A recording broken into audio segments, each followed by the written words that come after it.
Hi Kinders, my name is Miss Rachel and I will be teaching you all about your brain. I will teach you the 3 parts of your brain that will help you to make smart choices, 2, help and protect you, and 3, to save your favorite memories. So let's get started for the first part of your brain. The first part of your brain that we're going to learn about is the prefrontal cortex. The PFC. Can you say that? Prefrontal cortex. It's kind of a tricky one, but I know you can do it. So the PFC is something that helps you make great decisions or good choices. So if, for example, let's say you're at school and you're with a friend and you both want to go down the slide at the same time, then maybe your smart choice would be to let your friend go first, because that is really a good decision and it's being kind. So that is something would happen in your prefrontal cortex. Number 2 is called the amygdala. Can you say that? Amygdala. The amygdala is the part of your brain that's the security guard. That's what keeps you safe and protects you. So if there is something that's dangerous, what that part of the brain will do is it will help you to run, freeze, fight back. Let's do that again. Run, freeze, fight back. It's kind of like a superhero part of our brain, which is pretty awesome. And then part 3 is called the hippocampus. Now, the hippocampus is kind of a funny word because it sounds like a big hippo, doesn't it? It sounds like an animal. So that's how you can remember it, because the hippocampus is the part of the brain that helps you store your fabulous memories. So, for example, let's say you go on a wonderful vacation with your parents. Let's say you went to Hawaii or Mexico or Disneyland or somewhere super fun. It's all stored in your hippocampus. And that helps you to memorize and remember all the fabulous things that you've done with your family and friends and all the good memories. Okay, so let's go over that again. 3 parts of your brain. Number 1, prefrontal cortex. And that, my friends, is to help you make good decisions. This is the big part of your brain right here. That's the front part of your brain. Number 2 is the amygdala, which is this tiny little dot right here, and that helps to keep you safe. We're going to do those motions again, which is it helps you to run, freeze, fight back. And then number 3 is the hippocampus, and that's the lower part of your brain, which helps you to store those memories. And don't worry, because we'll be talking about them all throughout the 6 lessons that I'm going to be doing. And by the end of them, you'll know all of them, and you'll be big smarty pants, and you'll get it all. So those are the 3 parts of your brain that you need to remember for the 6 lessons. And at the end of our session, I will show you a worksheet that you will do at home with your mom and dad or your parents or somebody that you'd like to do it with, and it will help you to remind you the parts of the brain and what functions they are.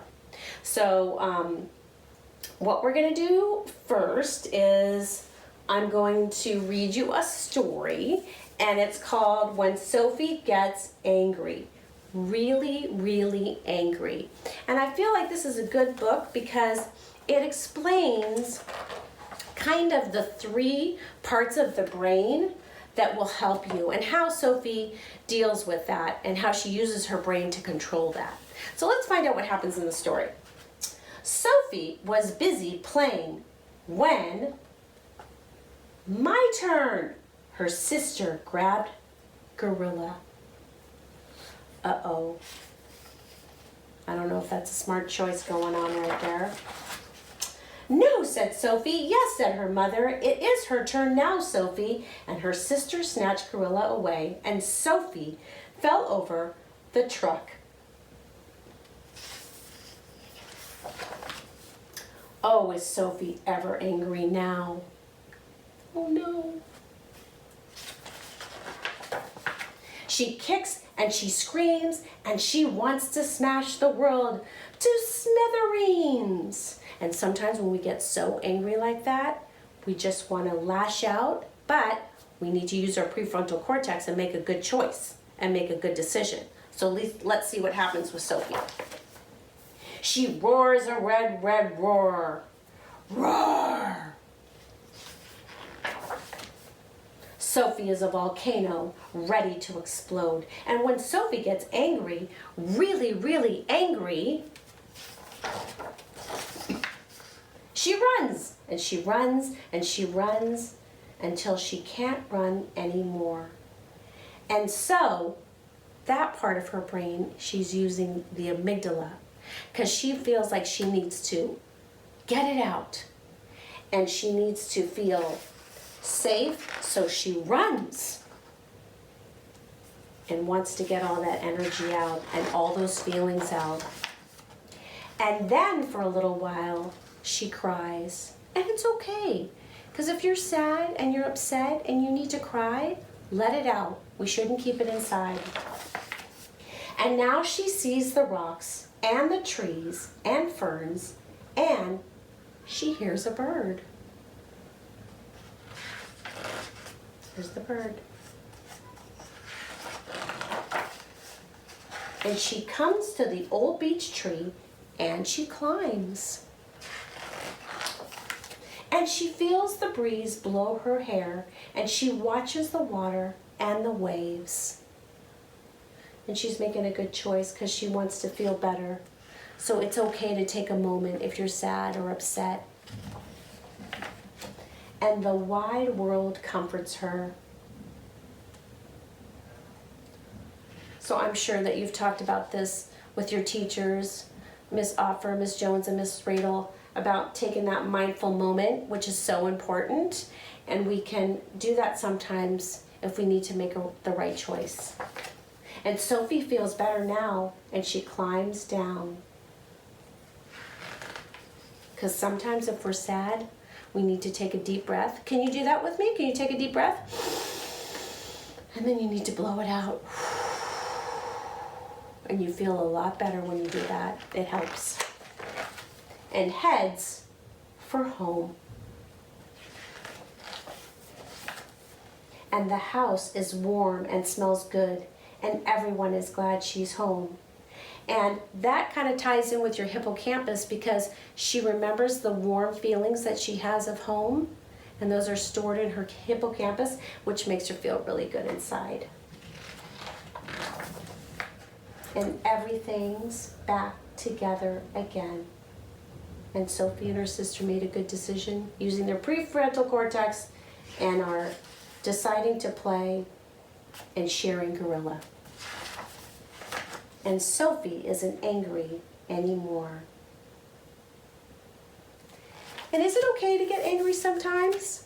Absolutely. Even adults get angry sometimes. So if you need to get angry and then take a moment and get yourself back together, that's okay too. Okay, so this is what we're going to do. We're going to practice a mindful moment. So Miss Rachel has this fancy dancy little chime, and I'm sure maybe your teachers have used it, or maybe they haven't. And it's really nice because you don't even have to use it, if you don't have it at home, it's fine. You can use a bell, you can use a shaker, you can knock on something. You don't really need anything fancy to do this. But kind of our job is to make sure that we can get up to 2 minutes of a mindful moment. And I know that's a really long time. But we're going to start off with 20 seconds. And I'll tell you what you're going to do. So you're going to sit in your chair, get nice, cozy, and you can put your hands in your lap. You can put them off to the side. You can just rest them in a chair if you want. If you're sitting on the floor, that's okay too. You could do crisscross applesauce. Put your hands maybe in your lap, or if you even want to close your eyes and take a moment, that's okay too.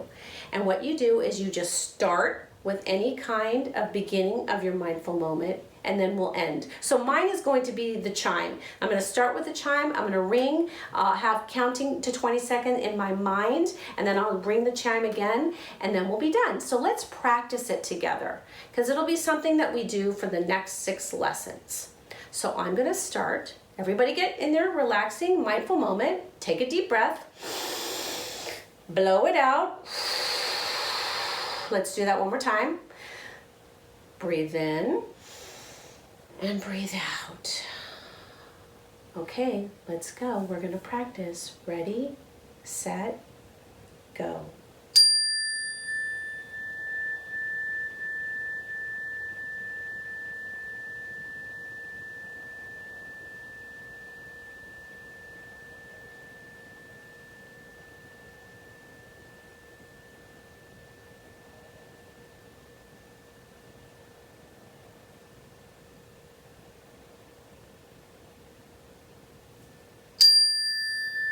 Wow, that was 20 seconds. It seemed like really long, but it's really not. And it kind of helps you to get kind of centered and back together and feeling calm, and then we're ready for more learning. So that is our mindful moment. We're going to do that and progress all the way up to 2 minutes, and you guys will do great. I know you will. Okay, the last thing we're gonna do, and I'm gonna have Mr. Mustang help me out. He's my little superhero. He's gonna help me. I'm gonna put him in my lap. He's gonna help me. So this is what we're gonna work on. We're going to have this available for you guys. It's called the Brain Power Worksheet. And there are 1, 2, 3 parts of your brains that we've worked on, and then 3 answers that go with the right part of your brain. So this is how you do it. There is a prefrontal cortex, which is the top part of your brain, the amygdala, which is that little tiny dot in the middle of your brain, and the hippocampus, which is on the bottom, or the other side of your brain right here. So the prefrontal cortex is the wise leader, that's what we call it, and the amygdala is the security guard, which helps you protect. And the hippocampus is your memory saver. So, amygdala, what do you think that does? Is it helps us to make good decisions, helps us learn and remember, or helps protect us? I'm gonna give you a minute. What do you guys think the amygdala does? You were right. It helps to protect us. That's our security guard. Number 2 is the prefrontal cortex. Shorter version is PFC, prefrontal cortex. Does that help us make good decisions? Help us learn and remember? Helps protect us? What do you think that does? I'll give you guys a minute. What do you think, Mr. Mustang? Oh, he's not gonna say. He's gonna wait. Oh my gosh, did you guys get it? It helps us make good decisions. Prefrontal cortex helps us make good decisions. Excellent. Number 3, hippocampus. Well, we already got helps us make good decisions, helps protect us, so what do you think it does? I think you got it. Helps us learn and remember. Okay. This is going to be something that you guys do when you're at home.